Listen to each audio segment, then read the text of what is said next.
კრიტიკულ მდგომარეობაში რეანიმაციულ განყოფილებაშია ბავშვი, რომელსაც დანით ათეულობით ჭრილობა აქვს მიყენებული.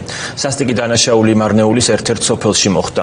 არასრულწლოვანს უგონო მდგომარეობაში მინდორში დაუსახლებელ ტერიტორიაზე მიაკვლიეს. ექიმები ახლა სკოლის მოსწავლის სიცოცხლის გადასარჩენად იბრძვიან. მედიაში ინფორმაციის გავრცელების შემდეგ ოცნების შინაგან საქმეთა სამინისტრომ ეჭვმიტანილის დაკავების შესახებ გამოაცხადა. 20 წლის კაცს განზრახ მკვლელობის მცდელობას ედავებიან. ის წინასწარი დაკავების იზოლატორშია.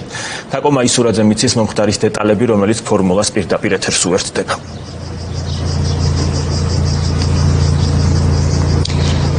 დიახ ლუკა, 10 ივლისს მარნეულის მუნიციპალიტეტის სოფელ ზემო ყულარში 16 წლის მოზარდი დაჭრეს. მას მიყენებული აქვს 50-ზე მეტი ჭრილობა, მათ შორის 40 ზურგის არეში. ჩვენ ახლა ვიმყოფებით მარნეულის ერთ-ერთ კლინიკაში, ჯეო ჰოსპიტალში, რომელშიც არის გადმოყვანილი დაზარალებული და ექიმები ცდილობენ მის გადარჩენას.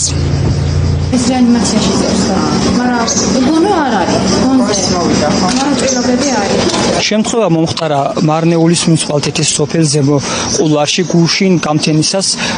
როგორც ჩვენ ინფორმაცია მივიღეთ ადგილობრივისგან, რომ 16 წლის მოზარდი, რომელიც თავის სოფლელმა დაჭრა დანით. დაახლოებით 50-მდე არის დანა დარტყმული ამ ახალგაზრდაზე და იმ დროს, როდესაც ეს მოხდა, იმის მერე ალბათ დამალვით მიზნით მიიყვანა მინდორში და დატოვა იქვე.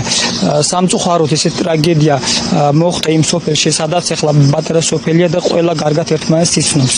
და იმის მერე დილის გამთენისას ერთ-ერთმა სოფლელმა ნახა ეს ახალგაზრდა, რომელიც დაახლოებით შემთხვევიდან 6-7 საათი იყო გასული. მადლობა ღმერთს, რომ დღემდე ახლა ეს ახალგაზრდა ცოცხალია, დაგავებულია ეს ადამიანი, რა თქმა უნდა, დამალული იყო, ადგილიდან გაქცეული იყო, დამალული იყო, სახლში იპოვა პოლიციამ, რომელიც ემზადებოდა საზღვარგარეთ წასვლისთვის. მომხდართან დაკავშირებით შინაგან საქმეთა სამინისტროს ცნობით დაკავებულია 20 წლის მამაკაცი, რომლის მიმართაც გამოძიება დაწყებულია სისხლის სამართლის კოდექსის 109 მუხლით, რაც ითვალისწინებს განზრახ მკვლელობას დამამძიმებელ გარემოებაში. სავარაუდოდ პირს ბრალი დღეს წარედგინება.